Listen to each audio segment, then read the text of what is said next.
What's going on, my broskiis? My name is Toadskii, back again, here to bring you guys yet another One Piece Treasure Cruise video. And in today's video, we're going to be talking about the brand new ship upgrades that are coming out with June 24th's update. Now, I must say that I love the fact that they are giving us all of these upgraded ships, but I mean, come on, they do have to realize that no one can even get more than 2 max ships at the moment. So I don't really understand why they're jamming all of these ships down our throats so quickly when no one is even able to even level up any of these ships. It just feels weird. It just feels a little out of touch. Like, they don't really know what's going on. Like, do they realize how little super cola these players are actually getting? Like, come on, hello, like, wake up, yo. Either way, we're going to discuss them, we'll talk about them, we'll see how they actually go. We just talked, I feels like it was just yesterday we just talked about a new batch of ship upgrades, and we're already getting another batch. It's crazy, there's just a lot going on here. So the ships that are added for upgrades this time around, we have the Flying Going Merry ship obviously from Jai heading into Skypiea. The Red Force, which is the training forest ship for Shanks, as well as the Gecko Moria ship, which I believe is purchasable from the Rayleigh's Bazaar. So without further ado, let's get into it. So we've got the Flying Going Merry, which now it's going to go ahead and allow you, this is at level 12, remember, -1 cooldown at the start of the quest, you get 5,000 HP healed at the end of the turn, and then it boosts the crew's attack by 1.7 and a 1.2 recovery boost. That's fantastic, that's so good. Getting so much healing back at the end of the turn is not like the most important thing ever.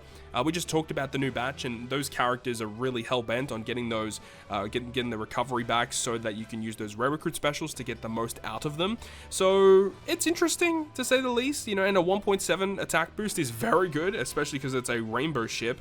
And then 1.2 recovery boost, I feel like a lot of people overlook that. Recovery boosts aren't very common in this game, but you gotta remember, when you have a recovery boost, the amount of HP that you heal back from these recovery slots is literally absurd. You will heal back for quite a lot, especially if you're using this alongside other recovery boosting captains.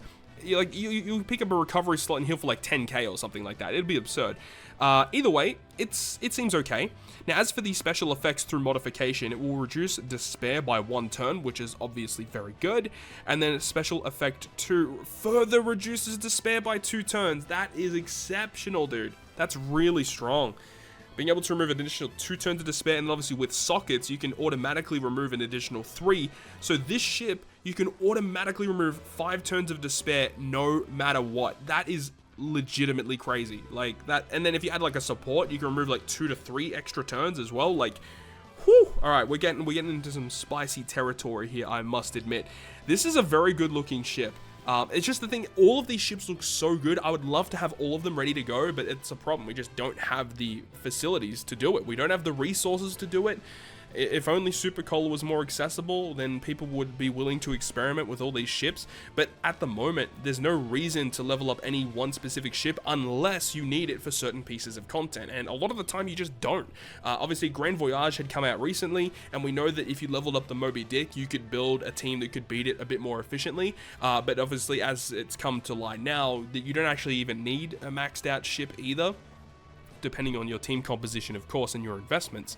So, you know, while the ship modifications are exceptional, you just don't really need them right now. But I do think this ship is very, very good. Moving forward, we have the Red Force ship, which is the Shanks ship, and now they're going to boost cerebral and shooter characters attack. This is interesting, because previous to this ship would only boost cerebral characters attack. So now they're adding shooters to the mix, which I guess kind of makes sense with, you know, Beckman, Lucky Roo, and, you know, that legend, and Usopp Yasop, these shooter-focused characters that actually are supposed to work with Shanks, and it makes sense. So, you know, obviously Usopp Yasop is a free spirit shooter, wouldn't work with Shanks and his gang. So I guess it kind of makes sense that now they're adding that class to it. So 1.75 times attack is very good. 1.4 HP also very good. Boosts the chances of landing on a matching slot. So it seems pretty good so far. Like, nothing too crazy, nothing broken, it just seems solid. As for the modification effect 1, it makes it a little easier to land perfect strikes. Now that's a pretty mediocre buff from the amount of investments that you're actually putting into these ships to get these modification buffs. That's a little underwhelming, I must admit. That's not what it should be. This effect is really bad. This effect just should have straight up been in the normal ship at level 12. Not a big fan of that at all. Special effect 2 reduces attack down by 1 turn. See, that's good. We love to see that. Making perfects a little easier to hit Like, come on, dude. That's just not good. For the amount of investments that you're putting into these ships, this is one of the worst, I would say, because it's not really giving you much. Attack, HP boost chances of landing on matching slots, which I guess team dependent. I guess it could be pretty good. And then just 1 turn removal of attack down. And of all the ships to upgrade, this is realistically not the one they should be doing. Absolutely not. No way. And then the final ship, which is the Thriller Bark ship, which you have to purchase from the Rayleigh Bazaar. This ship previously was only a Dex and Int boosting ship, and it really didn't do anything. It was just attack boost, HP boost, that's it. So now it's going to give boost chances of landing on their own type slot, so that's good, more matching slots. And then it also will boost Dex and Int attack by 1.5 and then HP by 1.25. So that effect of the HP and attack boost, I believe, was just the normal boost that it had before. But now it gives Driven and Powerhouse a further 1.15 times attack. So I've got to pull up the calculator again for this one. 1.5 multiplied by 1.15 gets you a 1.725. But once again, you have to have Dex and Int characters, and also they have to be Driven and Powerhouse. So a bit situational, you know. The thing is, though, is that there's a lot of good Int-driven Powerhouse characters. So I guess that is a pretty big positive, right? Let's move on, though. The special effect of this ship gives Dex and Int characters -1 cooldown at the start of the quest, so that's fine. And the special effect too, if the crew applies a slot effect boost with a special, it extends the duration of the orb boost by 1 turn. Oh yeah, I do remember this because people were discussing this before, and the thing is about this is that it seems kind of interesting because we know that Intimidation is a very common debuff right now in One Piece Treasure Cruise, especially in the Kizuna clashes.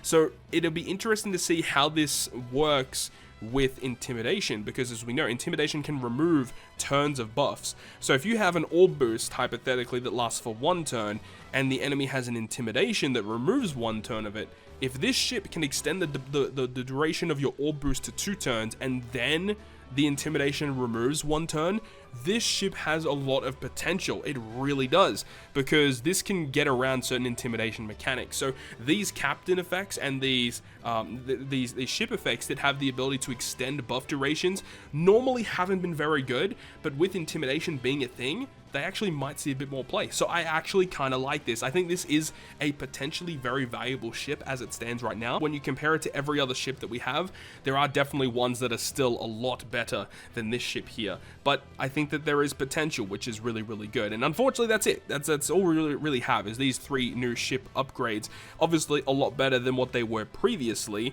But when you have a look at some of the other ships that we still have, I still think that the Marshall D Teach ship is one of the most absurd ships that they've ever made, ever. The Moby Dick, which is one that I upgraded, and also the Merry-Go, another one that I had upgraded. Both of those ships have been very, very nice to use. I actually have been using the Moby Dick on my current Kizuna Clash team, going up against Luffy and Ace in that current Kizuna Clash, because of Croc and Dofi being at low HP thresholds. Having that ship is actually really cool. And then obviously, you know, you got like the Dofi ship, which is still good for driven teams, but if you're using a driven team that is also Int or Dex, then the Thriller Bark ship could be a potential upgrade to that too. So, you know, there's lots of different, you know, variations and different ships that people can utilize, and it really comes down to your team composition that you end up using and how much of that resource that you have to spend, because it's just very, very difficult to get these ships not only to level 12, but then to use a bunch of cola to get their modification levels up. Anyways, that's it for me. Let me know your thoughts and opinions on these new ships down below in the comment section. Hopefully you enjoyed the video. If you guys did enjoy it, make sure to go ahead and leave a like. And if you want to stay up to date with all the content I post on my channel, including more One Piece Treasure Cruise content, make sure to hit the subscribe button down below. Other than that, guys, I will see you guys within the next video.